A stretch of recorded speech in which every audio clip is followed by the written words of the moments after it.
पतिं सुरगुरुं वन्दे जगत्कारणं वन्दे पन्नगभूषणं मृगधरं वन्दे पशूनां पतिं वन्दे सूर्यशशाङ्कवहिनयनं वन्दे मुकुन्दप्रियं वन्दे भक्तजनाश्रयं च वरदं वन्दे शिवं शङ्करम् ॐ मृत्युञ्जयाय रुद्राय नीलकण्ठाय शम्भवे अमृतेशाय शर्वाय महादेवाय ते नमः।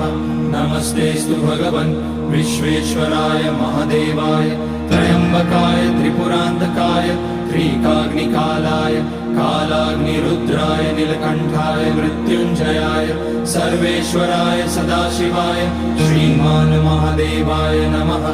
ॐ नमः शम्भवाय च मयोभवाय च नमः शङ्कराय च मयस्कराय च नमः शिवाय च शिव